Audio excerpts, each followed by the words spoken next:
Now the next example is you can help me. এটা assertive sentence, তার মধ্যে সেন্টেন্সটা হচ্ছে গিয়ে অ্যাফার্মেটিভ সেন্টেন্স।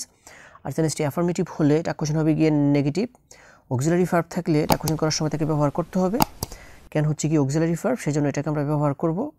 আর সেন্টেন্সটা অ্যাফার্মেটিভ হওয়ার কারণে এটা কোশ্চেন হবে গিয়ে নেগেটিভ, সেই জন্য ক্যানের সাথে একটা নট লিখতে হবে ক্যান্ট। আর ইউ হচ্ছে গিয়ে সাবজেক্ট, ইউ নিজেই প্রোনাউন, সেই জন্য ইউই থাকবে।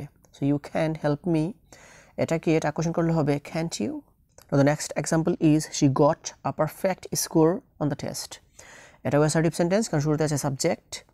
তার মধ্যে সেন্টেন্সটা হচ্ছে গিয়ে অ্যাফার্মেটিভ সেন্টেন্স, আর সেন্টেন্সটি অ্যাফার্মেটিভ হলে এটা কোশ্চেন হবে গিয়ে নেগেটিভ। তারপর অক্সিলারি ভার্ব থাকলে এটা কোশ্চেন করার সময় তাকে ব্যবহার করতে হবে, কিন্তু এই সেন্টেন্সটাতে কোনো অক্সিলারি ভার্ব নেই। আর অক্সিলারি ভার্ব না থাকলে টেন্স অনুসারে ডন্ট, ডাজন্ট ও ডিডন্ট থেকে কোনো কিছু বসাতে হবে। এখন যেহেতু সাবজেক্টের পরে ভার্বের পাস্ট ফর্ম, সেই জন্য সেন্টেন্সটা হচ্ছে গিয়ে পাস্ট ইনডেফিনিট টেন্স। আর যেহেতু সেন্টেন্সটা পাস্ট ইনডেফিনিট টেন্স, সেই জন্য আমরা বসাবো ডিডন্ট। আর সি নিজেই প্রোনাউন, সেই জন্য সি বসবে।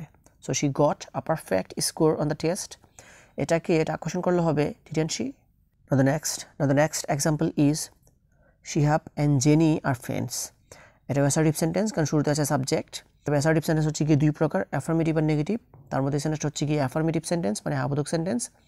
আর সেন্টেন্সটি অ্যাফার্মেটিভ হলে এটা কোশ্চেন হবে গিয়ে নেগেটিভ। অক্সিলারি ভার্ব থাকলে এটা কোশ্চেন করার সময় তাকে ব্যবহার করতে হবে। আর হচ্ছে গিয়ে অক্সিলারি ভার্ব, সেই জন্য আরটাকে আমরা ব্যবহার করব। আর সেন্টেন্সটি অ্যাফার্মেটিভ হওয়ার কারণে এটা কোশ্চেন হবে গিয়ে নেগেটিভ, সেই জন্য লিখতে হবে are not. R R নটের short ফর্মটা হচ্ছে গিয়ে আরেন্ট। তারপর সাবজেক্ট হচ্ছে গিয়ে শিহাব অ্যান্ড জেনি, এটা হচ্ছে গিয়ে একটা প্লুরাল সাবজেক্ট। আর অ্যাসার্টিভ সেন্টেন্সের সাবজেক্ট যদি প্লুরাল হয়, তবে উই ব্যতীত অন্য সব ক্ষেত্রে এটা কোশ্চেন করার সময় সাবজেক্ট হিসেবে দে বসে, সেই জন্য আমাদেরকে লিখতে হবে দে। সো শিহাব অ্যান্ড জেনি আর ফ্রেন্ডস, এটা কোশ্চেন করলে হবে আরেন্টে। Now the next one is you like ice cream. এটা অ্যাসার্টিভ সেন্টেন্স, কারণ শুরুতে আছে সাবজেক্ট। তার মধ্যে এই সেন্টেন্সটা হচ্ছে গিয়ে অ্যাফার্মেটিভ সেন্টেন্স, আর সেন্টেন্সটা অ্যাফার্মেটিভ হলে এটা কোশ্চেন হবে গিয়ে নেগেটিভ।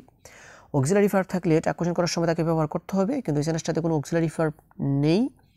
আর অক্সিলারি ভার্ব না থাকলে টেন্স অনুসারে ডন্ট, ডাজন্ট ও ডিডন্ট থেকে কোনো কিছু বসাতে হবে। এখন ইউ হচ্ছে গিয়ে সাবজেক্ট, লাইক হচ্ছে গিয়ে ভার্বের প্রেজেন্ট ফর্ম, সেই জন্য এই সেন্টেন্সটা হচ্ছে গিয়ে প্রেজেন্ট ইনডেফিনিট টেন্স।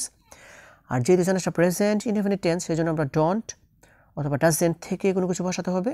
এখন সাবজেক্টে যেহেতু থার্ড পারসন সিঙ্গুলার নাম্বার না, সেই জন্য আমাদেরকে বসাতে হবে ডন্ট। তারপর ইউ হচ্ছে গিয়ে নিজেই প্রোনাউন, সেই জন্য ইউই বসবে। সো ইউ লাইক আইসক্রিম, এটা কোশ্চেন করলে হবে ডন্ট ইউ।